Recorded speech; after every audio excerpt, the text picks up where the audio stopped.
Welcome to Seekers and Sages. My name is Carla Alcindor. I am the Senior Director of Alumni Relations at the University of St. Thomas. And it is my pleasure to see familiar faces and names and some new faces and names today as we get ready to hear from Dr. Thomas Behr. So let me begin by saying that we would like to hold questions till the end, and Dr. Behr will let you know when a good time would be for questions. And just remember, when that time comes, to unmute yourself, to ask your question, and then to please promptly remute so that any background noise can be avoided. We would appreciate that consideration. And on that note, let me just introduce Dr. Behr. He joined UST in 2019 and is our Director of the Masters in Liberal Arts program, the Director of the new Integrated Humanities BA and BS program, and an Assistant Professor of History at the University of St. Thomas. Dr. Behr launched a Liberal Studies program at the University of Houston in 2009 that grew to 500 majors in 3 years.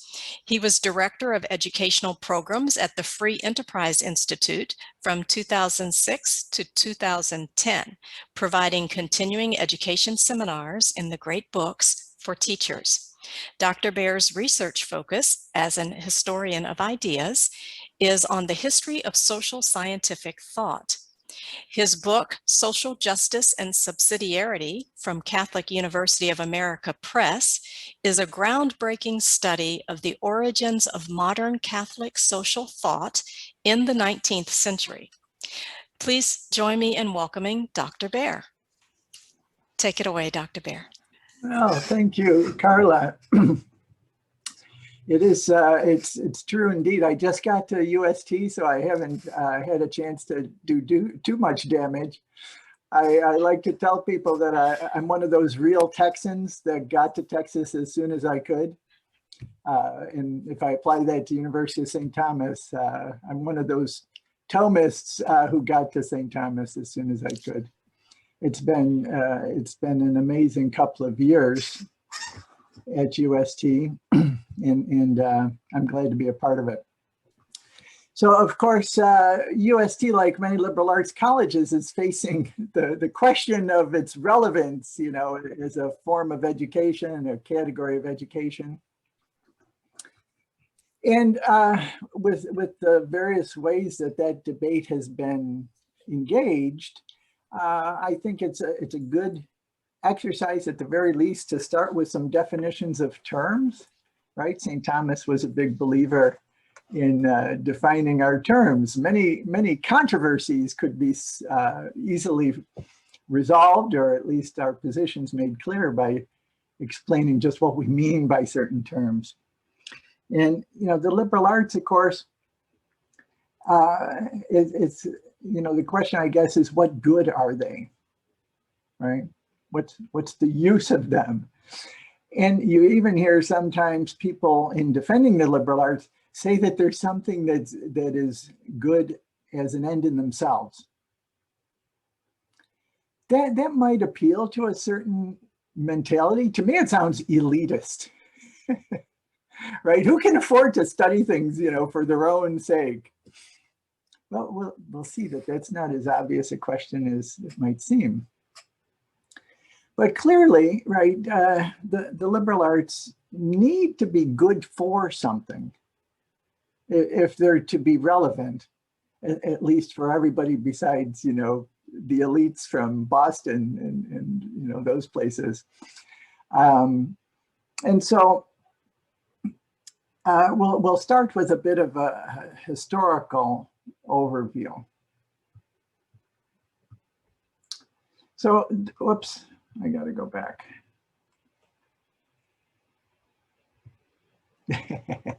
So the liberal arts historically, as they became kind of solidified as a concept, right, were always understood to only be part of a well-lived life, the good life, that they were not sufficient, right? Knowledge of grammar, rhetoric, logic, astronomy, music, geometry, arithmetic, the 7 liberal arts, in a sense, were considered essential, necessary for the good life, but not sufficient. Because knowledge alone didn't make a person good. This was the understanding since before Plato and Socrates. Instead, what was also needed were those habits of life that structured, what the good life looked like. Those are the virtues, right? Those excellences of human behavior that typically have been divided between the classical virtues of prudence, justice, temperance, and fortitude, and the Christian virtues of faith, hope, and love, or charity. Let me see here. Okay, yep. Not doing great on maneuvering through the PowerPoint. Okay. So just to give a quick overview of the history of these ideas, right?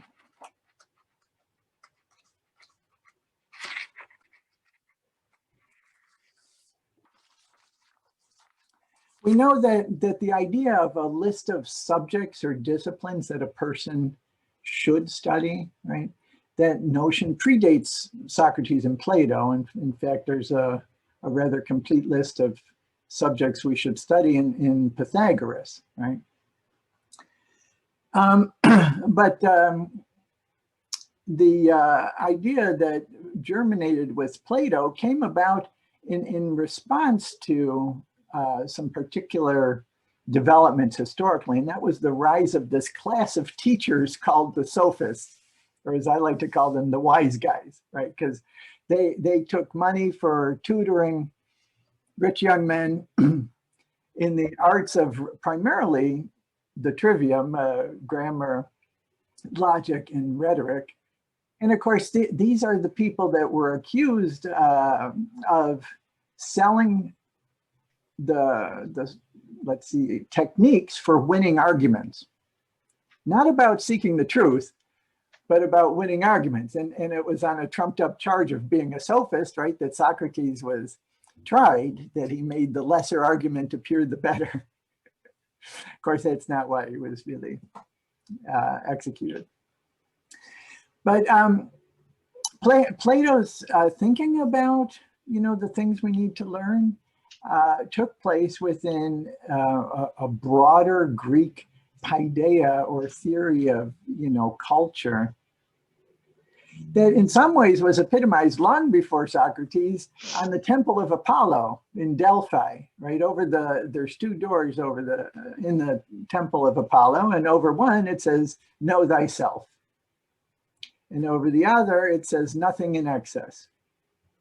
And those two maxims for the good life depend on each other, right? Because it's only from self-knowledge that you can understand what's excessive, for you in particular, based on even the personality that you're born with. But so Plato, and we see this, exemplified especially in the trial of Socrates, emphasized, the importance of humility. It's not that Socrates didn't know anything, which is, what he seems to be saying at his trial, but rather, that all of our knowledge had to be subjected to the bar of truth, right? A technique of dialectic or logic, simply, for discovering true and false arguments so that we could live our life rightly, that we wouldn't be led around through life by illusions. Now, Plato thought that, a certain amount of general culture was required, but it wasn't sufficient, right? And Plato took issue with the idea of know-it-alls, people who had a lot of book knowledge, right? And they knew a lot about, very specialized things, but they couldn't explain themselves. right? They couldn't understand, you know, the value of what they were doing. They were confused. And so it was against this confusion, right, that Socrates, Plato preached, you know, the idea of justice of the soul, and of the soul being synonymous with the mind, the justice of the mind, where things are kept in their right place and in their right order and their right dimensions, right, priorities. And so it was this right care of the soul that Socrates died for. And he said, you know, please, you know, persecute my sons if they ever value things like money or power over virtue, over the care of their soul. So you didn't need to know a lot of things, but you needed to know this. This is actually from a great fragment from Heraclitus, one of my favorite pre-Socratics, that knowing a lot of things doesn't make you wise. But if you want to be wise, you need to know a lot of things. So that's not as contradictory a paradox as it at first sounds. What Socrates and Plato, let's say, were particularly concerned about was what in the Republic, Plato calls the democratic man, the democratic soul, the disordered soul. I'll come back to that in a minute. Now, Aristotle, Plato's student, right, takes a more scientific approach, right? Plato's engaging the imagination and you know, the drama of thinking, which is pretty exciting, right? But Aristotle's a little drier, as you know, some of you, but that's his more scientific approach. He's actually looking to extend the reach of philosophy to anybody who can, you know, think, which is technically everybody that doesn't have some kind of defect. And Aristotle specifies, you know, what our soul is, that it's a composite phenomenon or being, right? That humans are composite material beings, social animals, and intellectual beings. And there's a hierarchy of that, right? Our intellectual dimension is the highest part of us. It's what sets us apart from the other animals, right? And in the exercise of that highest principle or faculty or power or virtue is contemplation, right? Just thinking about something. That's what our intellect does best. But to sit around thinking all day, of course, is not something that most people can do. As Aristotle says, right, this is too high for a man because of our composite being. We're not minds floating in the air. We have bodies with feet on the ground. And so, right, the life of practical virtue, not just intellectual virtue, is the second best or the second happiest kind of life. And again, right, where do we get these practical virtues? Like Plato, he understood that these can't be taught. You can't be indoctrinated in the virtues, which is what passes for education in many cases. Rather, you have to basically discover these virtues and practice them in society, right? From people that you say, oh, I want to be like Mike. And you do what he did. Right? That's where the virtues come from. And you know, massage, rinse, repeat with the virtues. And like with Plato, general culture was enough. Right? Of course, there are specialists in the world, but for most of us, a general amount of culture, like with Plato, just enough so that we know what the principles of those things are. We need to know something about economics. We need to know something about physics. We need to know something about chemistry, as Plato would say, just like we need to know something about music in order to be a good judge of music, right? From the inside. How many, well, I won't get too political right off the bat. I'll save that for the end. Okay. So Cicero, the Roman, right at the end of the Roman Republic, a very bad time to be alive, right? 100 years of civil war. We can't imagine, and I hope we don't have to soon imagine what that would be like. But Cicero, you know, is addressing an elite class of political rulers, right? And he comes up with this conception of the ideal man, right? The ideal happiness is to be an orator, right? And this is different from Aristotle. Aristotle isn't looking to produce orators, but good people generally, within reach of everyone, happy people. And of course, the Christian dimension of this comes along and you know, adds some other things to Aristotle. But Cicero, you know, sets an ideal that may be within reach of everyone today because of changes in society, economy, politics, culture, technology. That's another story. We'll get to that at the end, right? His ideal orator combines eloquence, which is another way of speaking about wisdom and accumulated knowledge, right? Because it was only with that kind of knowledge that you could be eloquent, right? Because you could make references to history, references to literature, right?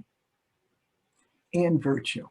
And he introduced this term, the studia humanitatis, the humanities, right? As studies of man and studies worthy of men. And when I say men, I mean people, right? Okay. Oh, and just on these terms, right, which come to be formulated in the Middle Ages, trivium and quadrivium, right? The three ways and the four ways, it's implicit right there. If something is a way, right, it produces something. It's not that these things are good to know in themselves, although they are, right? But they're also good for where they lead, right? What they produce. And that all too often gets overlooked, but that's really the heart of today's problem, if you ask me. So that wasn't a good transition because it's not like this is today's problem, but this is what Plato is afraid of, right? Is the democratic man. And Plato, Aristotle, Polybius, and many others in antiquity had a theory about how civilizations rose and fell. We won't get into that. But the democratic man is a dangerous person, right? Who can't make judgments, where everything is the same, right? Where the smallest right and the most fundamental right are the same. Where preferences and absolute needs are the same. This person has neither order nor necessity in their lives, right? They can't govern themselves because they can't make distinctions. I mean, I'll let you read that. It's pretty powerful stuff. It sounds like some people I know. I don't know about you.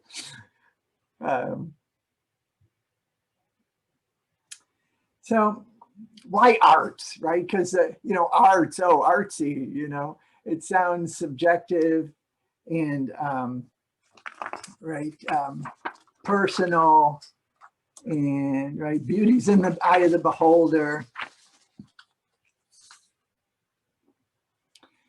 But that's not St. Thomas's explanation for why they're called arts, right? He says they're called arts because they not only have knowledge which is good in themselves, but they have a certain product. So grammar produces, let's say an understanding of grammar, produces good sentences. Logic produces good arguments.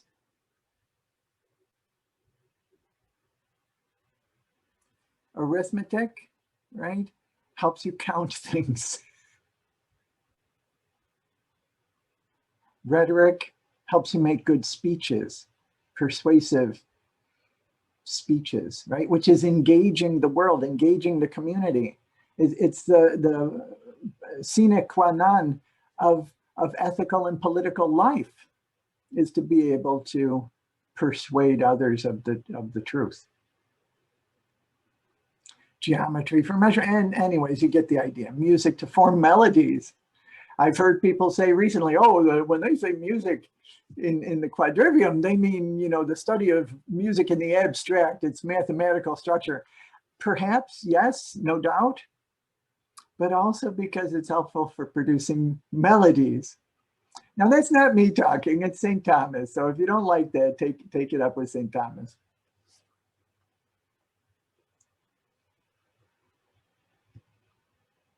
Oops.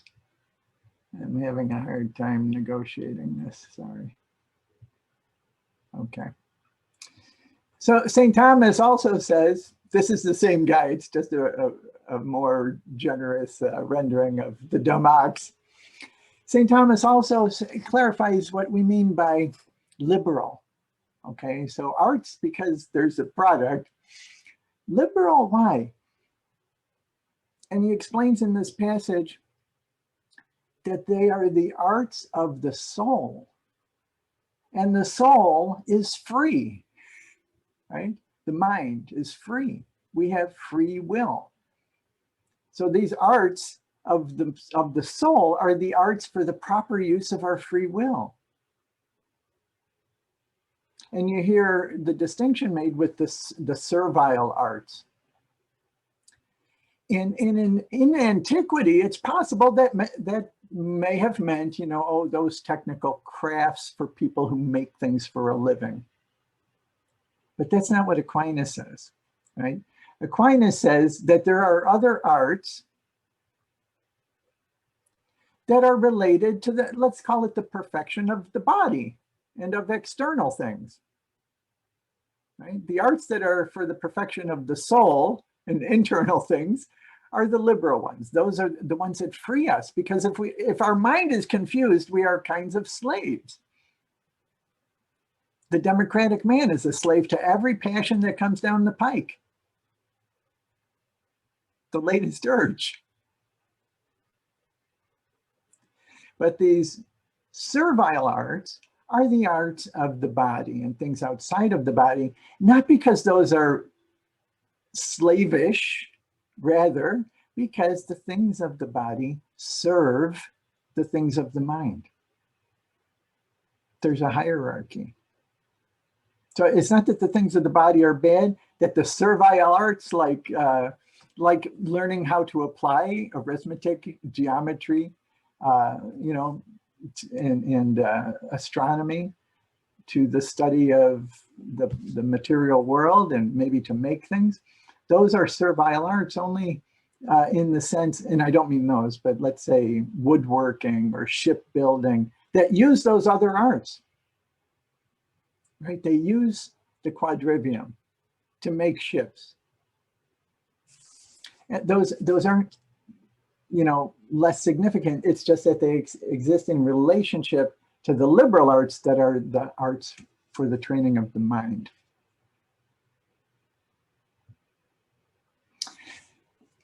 I'm going to give you a whirlwind tour of the history of the idea since the Middle Ages of liberal education. And the evolution of these ideas, right, evolve within the rest of the historical context, right? What's going on in society. You can have a great idea, but if nobody wants it, it doesn't go anywhere, right? So, you know, there's a kind of supply and demand in the realm of ideas, just like in other things. Well, so in the Middle Ages, right, the liberal arts were considered formal education, that is a kind of foundation upon which a good life could be built, or in the meantime, some kind of further specialized study in the professions, right? Theology, law, canon and civil law, and medicine. Those were professional specializations. People got all the liberal arts that they needed by the time they were done with high school, the equivalent of high school, right? But already in the Renaissance, right, there's a kind of specialization going on in society of thinking, right? Machiavelli's prince, Castiglione's courtier. These are new creatures, right? And they required a new kind of education, right? And classical education along the lines that Cicero recommended for the ruling elites found a home. And the studia humanitatis, right, the humanities, come into their own in the Renaissance and are elevated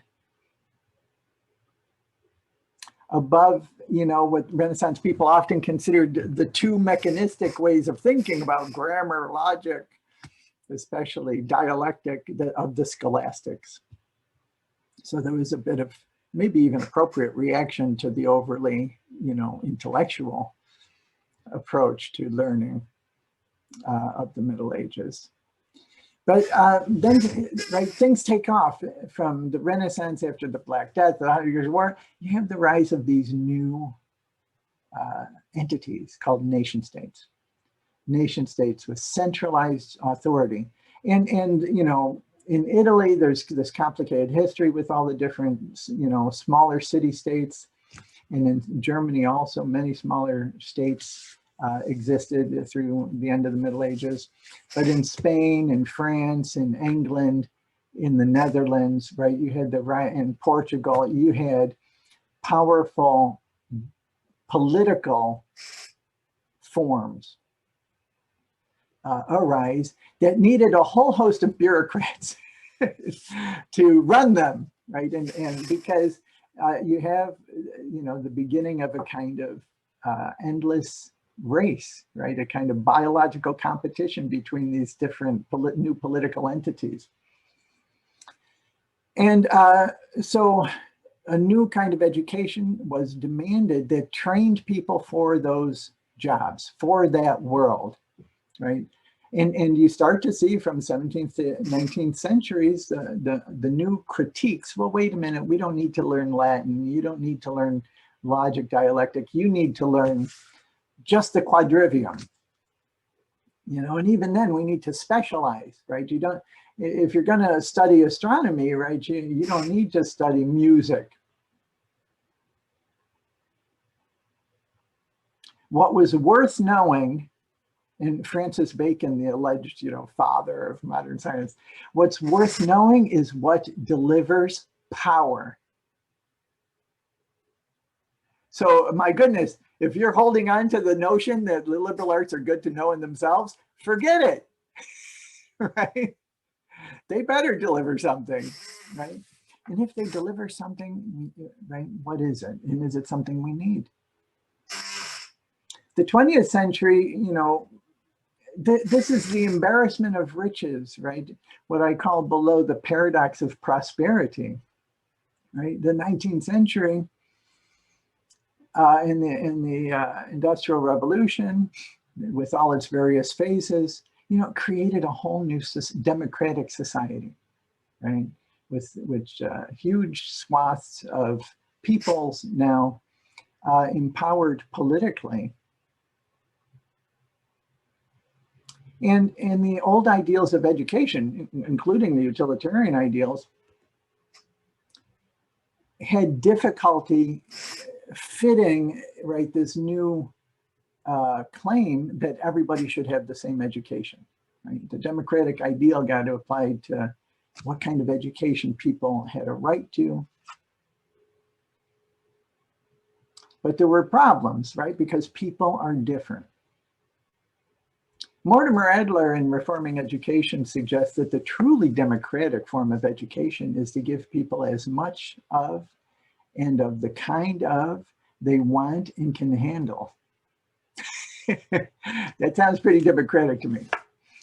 But in the age of ideology, right, which is still with us, there's this conflict between ideals and reality, such that even, you know, the scientific studies in vocationalism that were pushed in the first half of the 20th century became regarded as hostile to democratic rights, right?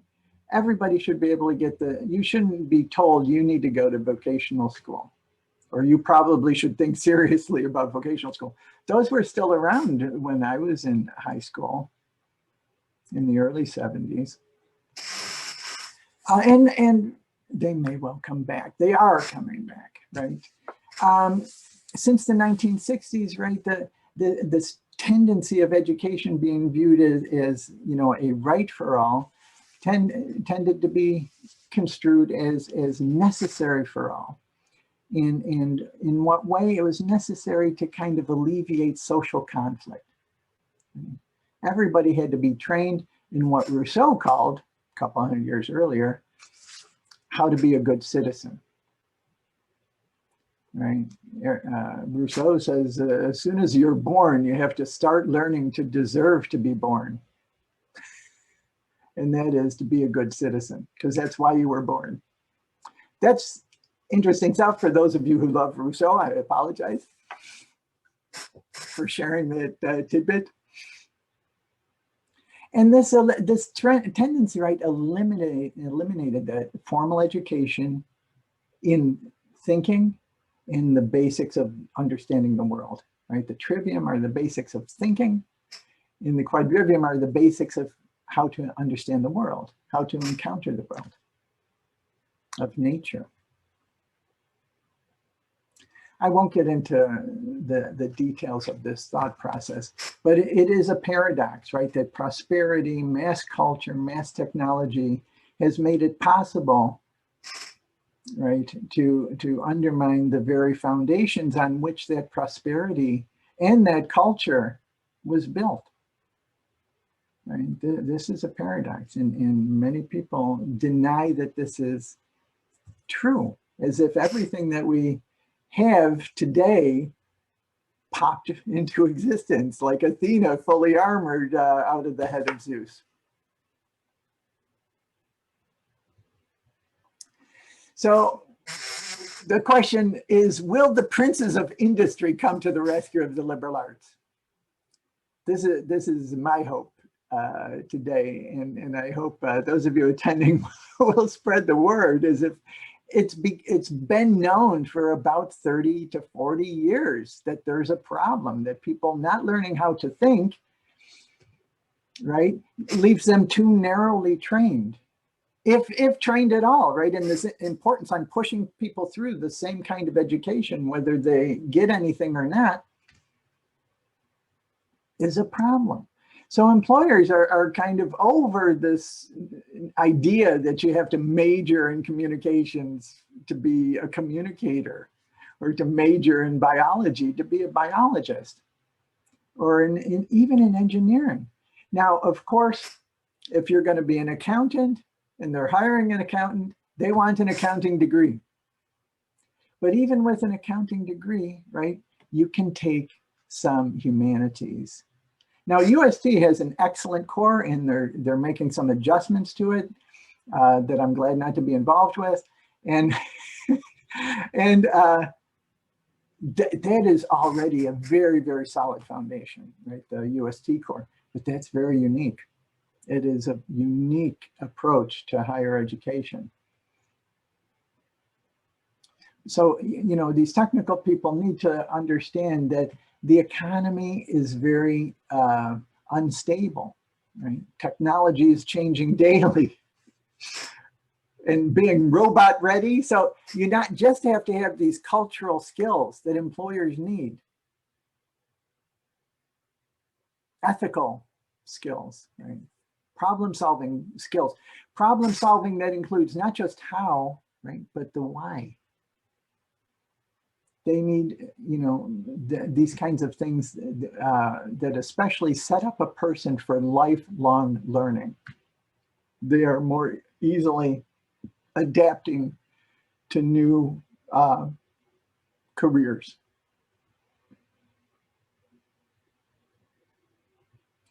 So the choice of, you know, majors is not an either or choice. I want to show you just this brief overview of that documents the situation, if I can do that.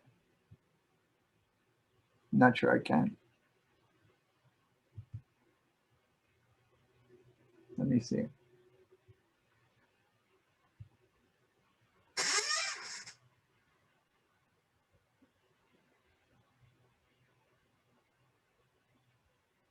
I'm sorry.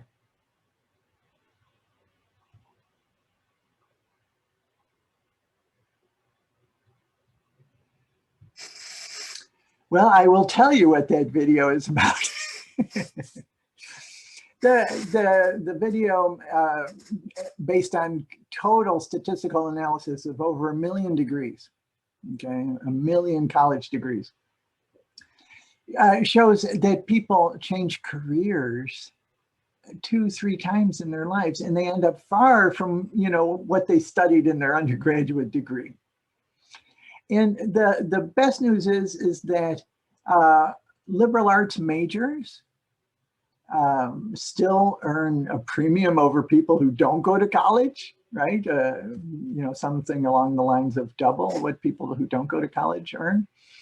And also the top 25% of liberal arts graduates earn up to $100,000 a year, right? So that top 25%, which includes lawyers, of course, but it includes people that go into sales and marketing and management, you know, product design. A liberal arts degree, right, doesn't doom a person. And at the end of the day, right, yes, engineers and accountants and pharmacists, of course, can make more money at the beginning and make more money at the end.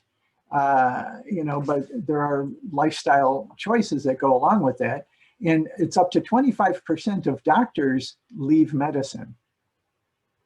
And it's around the same number or higher of lawyers that leave the law. Right? So these are significant things.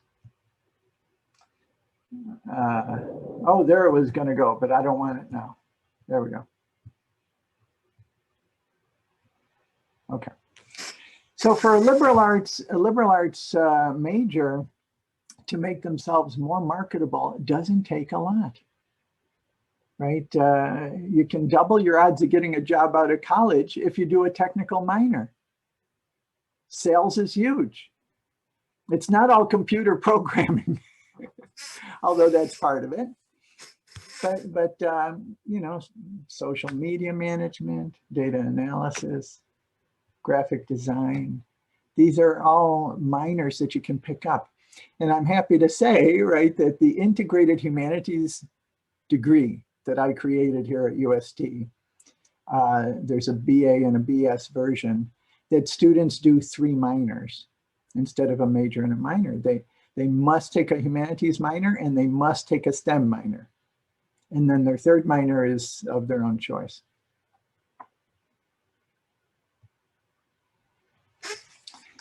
So, as if there were any doubt, right, the pursuit of happiness is as relevant in the 21st century as it's always been, right? It's what we do as human beings, right? This is Aristotle in the Ethics says, right, we seem to seek everything else in life in order to rest in some type of happiness, right? And yeah, you know, contemplation, acquiring knowledge for its own sake is a happy experience, right? Appreciation of beauty, of nature, of human, you know, artifacts. These things are wonderful contemplative experiences. But normally, the normal person can't stay stuck in that mode, right? We have to have a practical outcome. We want to know things, yes, both for the experience of the beauty and of the truth, the beauty of goodness, right? We stand in front of some acts like this policeman who gave his life, you know, for those other people. We stand in awe of such goodness. And that's good. But we also want to know things so that we know how to operate, right? We need data. And we want true data. We don't want fake data. We don't want, hoity-toity idealisms. We want you to know, especially about ourselves. What kind of creature am I? What will make me happy? To know what will make me happy, I have to know what I am. It's the most human thing that we do, is seek this knowledge. Now, Aristotle, of course, says we can't stay in that mode, but we should push ourselves to give time to that mode of contemplation, because it's the highest thing in us, because it's the most divine thing in us, the most godlike thing in us, is to seek and enjoy the true, the good, and the beautiful. So these ambitions of the human person, right, can be reintegrated, right? The liberal arts were these trivium, right, of tools for thinking, and the quadrivium for tools for understanding the world, right? That need each other, right? There's a kind of complementarity, not, oh, you look so nice, not that kind of compliment.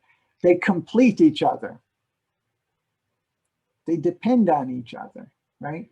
So that the chemist can't ignore what the economist says.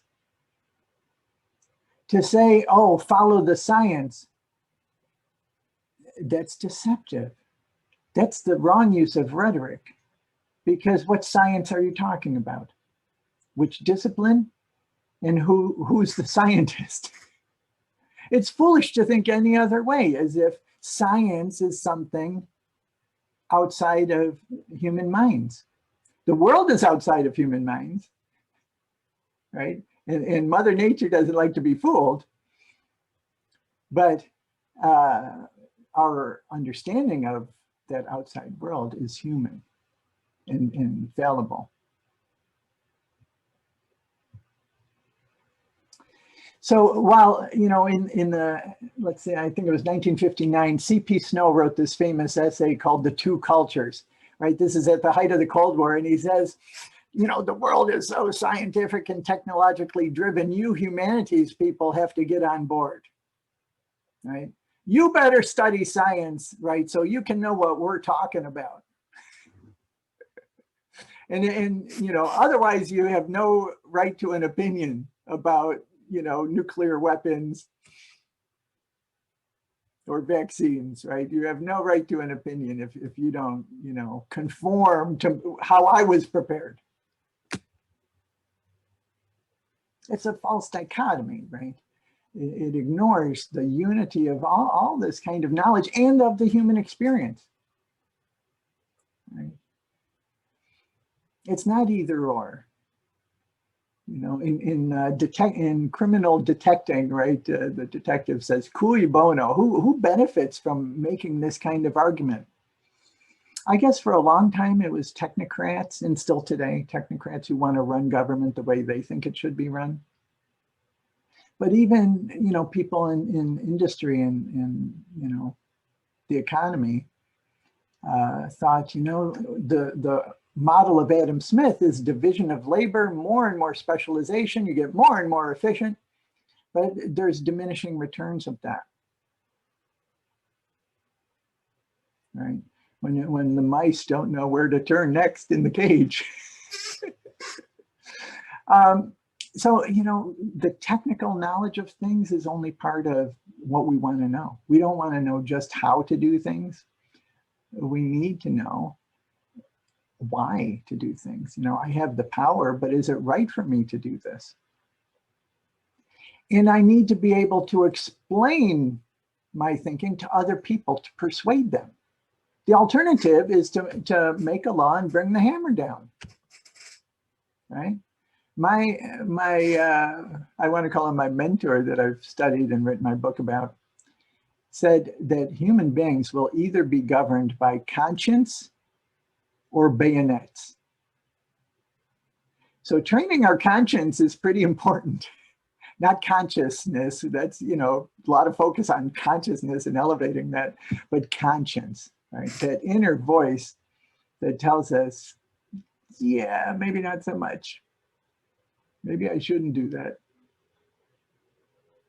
These are the perennial questions, right, that all of humanity has thought about. And this is what the liberal arts draws upon, is that wisdom of the ages. The notion that we can control the culture today for political purposes and reshape it in the image of somebody who's in charge. Right? This is a very dangerous enterprise. It's as if, right, such folks are kicking at the ladder that they're standing on, right? The wealth of knowledge and understanding about ourselves and the world. So I conclude that, right, thinking about these questions as they've been pondered over the ages, we don't have to and we can't reinvent the wheel. This prepares people not just for, you know, the life of their soul, right, but the good life that includes their economic, social, and political involvement of people, because that's what we are. Right?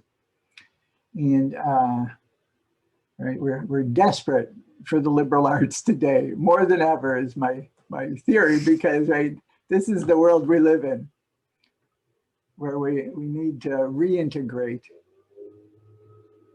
our understanding of ourselves and of the world. With that, I'm happy to answer some questions.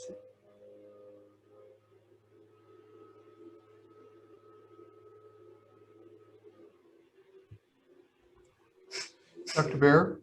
Yeah, hi. Hi, Richard Zolisak, class of '84. Who was it that said people will either be led by conscience or the bayonet? You had said it was your mentor. Who was it that said that, please? Well, it's a coincidence that my book is on sale today for 50% off.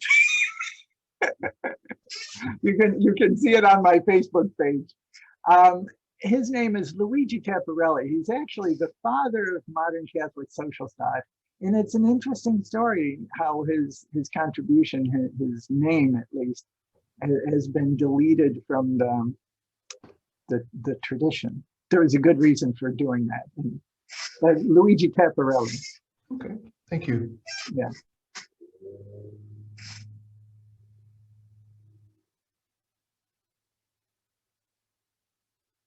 Other questions for Dr. Behr?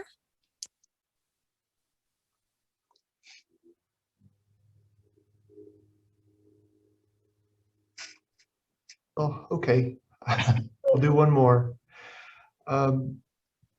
As I speak with young people, you know, they'll say the liberal arts are hard, and I have to second that. I mean, I was a philosophy undergrad and master's student there from UST, and Greek, Latin, St. Thomas himself, you know, the Summa.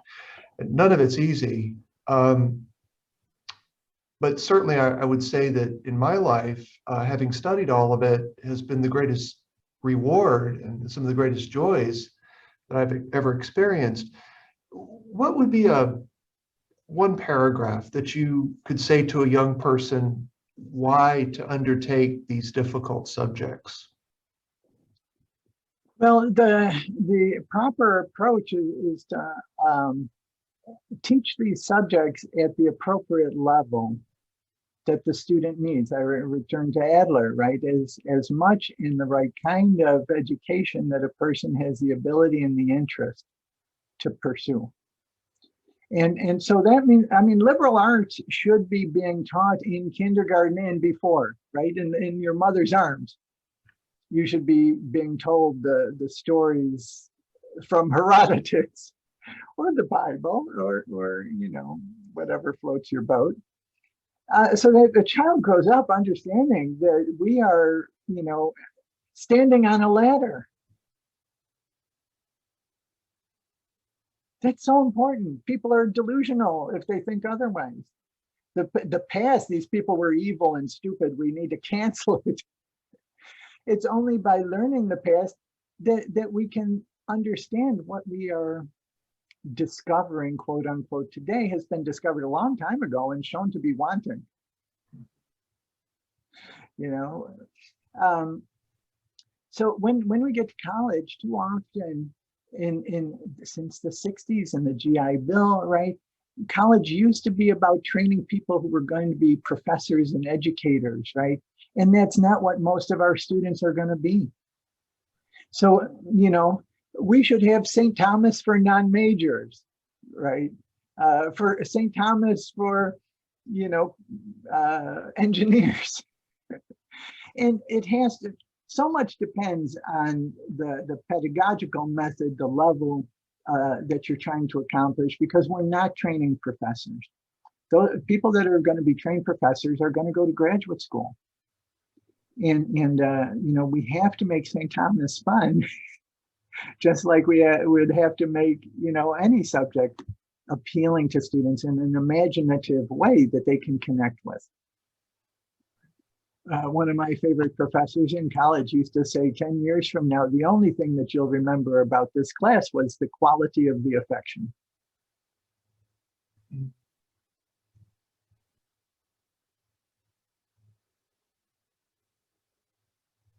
I don't know. I don't know if I can add much more, but I think, you know, if we're teaching liberal arts from the beginning, right, Yes. and maybe some Latin, because to learn grammar, I mean, even teaching grammar, if we went back to sentence diagramming and stuff like that, that would be an alternative. But learning Latin, you know, is not a bad way. I studied French and Italian, and that helped also modern languages. But Latin, you know, really teaches you to understand the function of each word in a sentence, right? Which leads right to logic. Mhm.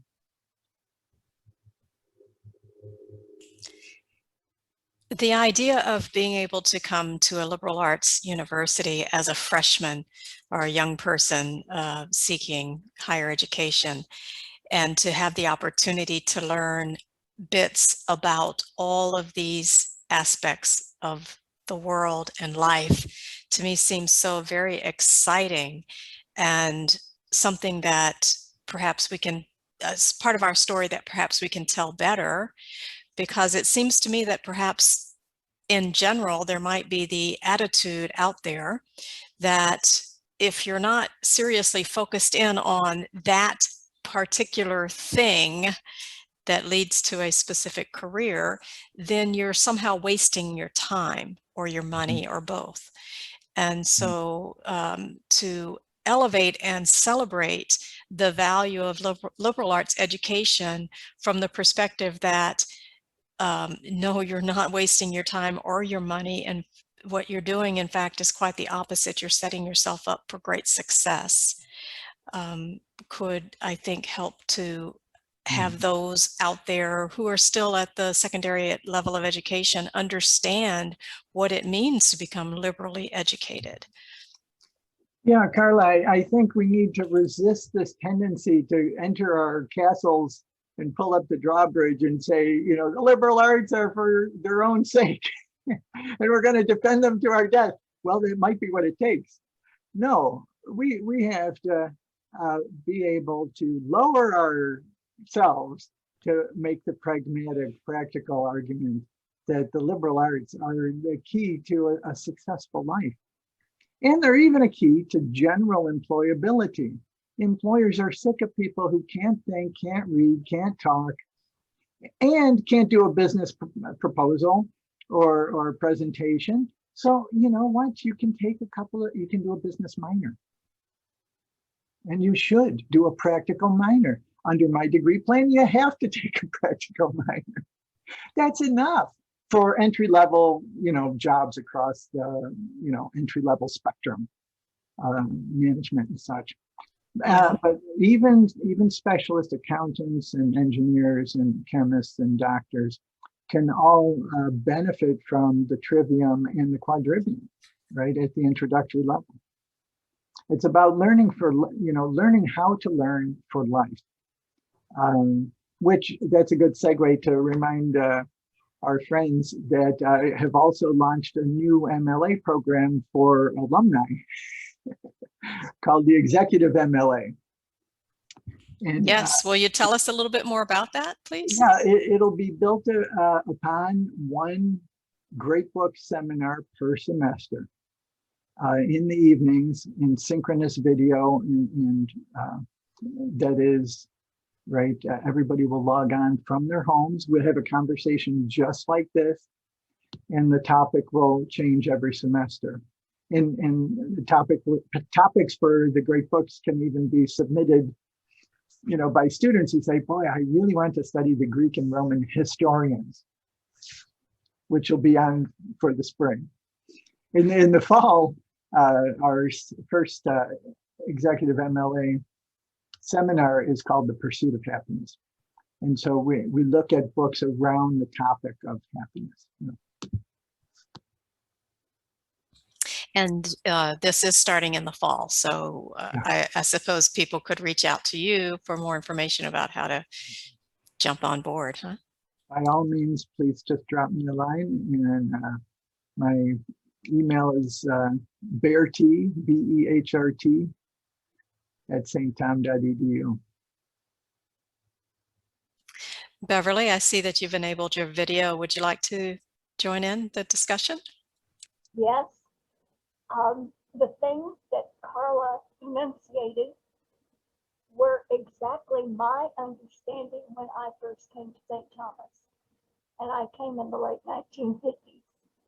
But it was understood that the education that I was getting would make me preferable to any employer, because I will have learned how to learn. And I think, Dr. Behr, what you are speaking of is a defense of Western civilization, which is now at risk. Mm-hmm. It is the foundations that are being attacked. Yeah. Throughout our education system, from kindergarten to college level. Mm-hmm. I'll show you this next slide that gets fairly political, Beverly. It shouldn't be offensive to point out that human rights, parliaments, constitutional government, rule of law, private property, free markets, personal liberty, liberal education, tolerance and benevolence towards all, including towards our enemies, that these are specific historical and cultural developments. They did not happen everywhere in the world. Well, that rule of law, and look what happened in several of our major cities during the summer. The rioting, the burning, the looting, and the police force standing back and letting it happen. The mayors of those cities letting it happen. Yeah. Well, people are afraid of, you know, being labeled because it's dangerous. It's dangerous. Revolutions are not fun things. You know, the people who stand against them are in trouble. And of course, some people share the idea, right? And there are some ideas of justice that are fundamentally important to advance, right? But we can only advance these ideas. We can only get better at embodying our ideals by drawing upon the past. If you ask any of those rioters, you know, why they're doing what they're doing, it's a total mishmash. Chances are they were paid to do what they were doing. There may be some of that too. Who knows? There may well be some of that, you know. But since we're recording this, I will, you know, decline to opine. Well, thank you for all of those comments and the input that you've shared with us, alumni. And of course, Dr. Behr, thank you for this amazing presentation. I would suggest that this could be the starting point of a series of opportunities to get together and discuss the humanities and liberal education in general, even if not during the Executive MLA program itself, perhaps in other alumni venues. And speaking of which, I would like to just mention to everyone that we are very hopeful that in the fall we'll be able to start meeting in person again. That's our great desire, I know, and it's certainly our hope for alumni programming as well as for our, our students to be able to return to campus academically. So with that in mind, I just want to let everyone know that our next Seekers and Sagers may very well be back at the lunch venue that we have on campus. And so stay tuned for that. But I do want to very much thank Dr. Behr for joining us today for our virtual Seekers and Sages and being such a wonderful presenter with this great topic. Of course, we're at the University of St. Thomas, so it's an amazing topic for us. Thank you very much for bringing these things to light.